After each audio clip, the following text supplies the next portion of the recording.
Certainly no beverage defines the summer more than a hard seltzer. Now, that industry has hit some rough times, let's say, after a stern warning on growth there from Boston Beer a couple of weeks ago. But Yahoo Finance editor-in-chief Andy Serwer, in his latest newsletter, explored whether this beverage remains the it drink, Andy, of the summer. And I think maybe you're a little more constructive than some investors have been on where exactly hard seltzer stands today. Yeah, I mean, I guess it's a question of degree, Myles, because after that Boston Beer earnings report, which was a week ago last Friday, immediately headlines came out saying, oh, the hard seltzer trend is over. Well, it's very much not over. I mean, first of all, you're just going against like incredibly sick comps, right? I mean, 2019 was the hard seltzer summer, the White Claw summer, of course, and then last year as well, because it became part of the stay-at-home trade. And when restaurants and bars shut down, people went to convenience stores and picked up a pack of hard seltzer and brought it home. So, I mean, the growth was just off the charts. And so now you're getting comps of like 4%, and people are crying all doom and gloom.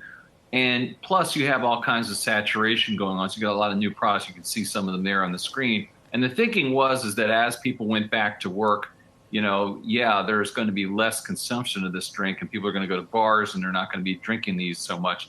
And there is some of that. But the market share and the growth and the way it's eroded beer sales is here to stay.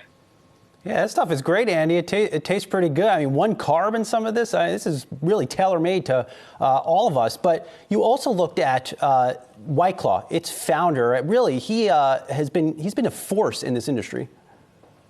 Yeah, it's just a fascinating story there, Brian. A guy named Anthony von Mendel from British Columbia, who got his start with high-end wineries. Then his first brainstorm was Mike's hard lemonade. And that thing, of course, took off, made him rich. But White Claw made him mega rich. I mean, he only started it 5 years ago, but basically, has defined this entire category. At one point, they had an excess of 60% market share in the United States. It's come down a little bit, but they're still far and away the number one drink in the category. Truly, which is the Boston Beer product, is number two. That's sort of the Coke and Pepsi, if you will, of this business. But, he's kind of a little bit reclusive and apparently an expert marketer. And he's known up there as Tony Bologna for his gift of gab.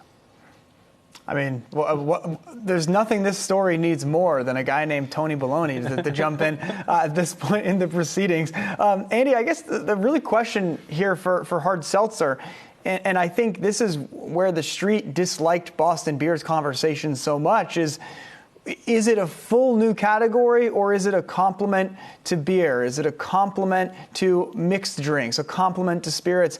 I think people want it to be a fully formed fourth category, but Mike's Hard came up, Smirnoff Ice came up, and so good. You don't really hear about, right? You hear about that on college campuses for jokes sometimes, but they kind of came and went, and I still think it's a very open question whether hard seltzer becomes entrenched as this fourth, spirits category.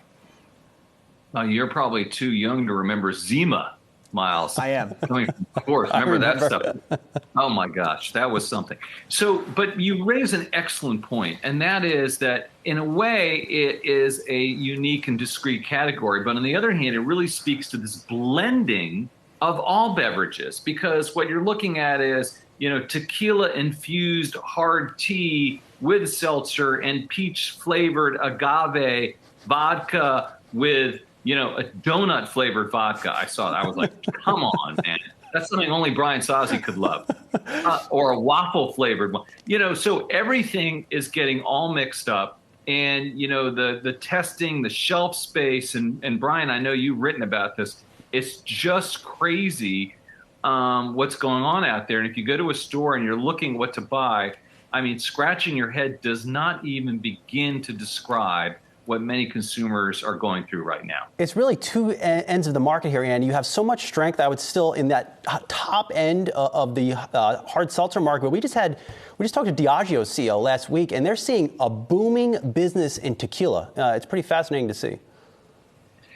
Yeah, and sure, there's all kinds of things like that. I mean, there's bespoke and boutique and $3,000 gins all over the place. And at the same time, though, the legacy brands, the sort of generics are tough. I mean, I cited in the story, this is discovery to me, you guys. Bud is not a top 5 beer brand anymore, which is just shocking to me. I mean, most of my life it was number 1. Then slowly, the light beers took over. But now, there's Corona and other things that have gotten into that top group. So it is a category that used to be staid that is anything but right now. Yeah, well, I mean, I had a couple Buds this weekend. It was fine. Bud Light? Had a Bud Light as well. Everything was fine. Andy, I mean, must ask, what has been your beverage of choice this summer? It is all over the place. I have to say, I'm not a big hard seltzer fan. I like seltzer. I like liquor, but I don't like combining them. Right. My kids are like, okay, boomer. I mean, if there ever was an okay boomer moment, that was it. But I do like old fashions. I've been drinking, I've been experimenting with Scottish ales. I'm like, I see them, I buy them. It's a new thing. I'm fickle too now. I really am. Yeah, but I was going to say, if I had to guess, I would have put you down for bourbon and seltzer. So it sounds like we're in the same case. Sounds like we haven't changed too much up there. Right. And, hopefully someday soon we'll have one in person. All right. Yahoo Finance Editor-in-Chief Andy Serwer, thanks for stopping by.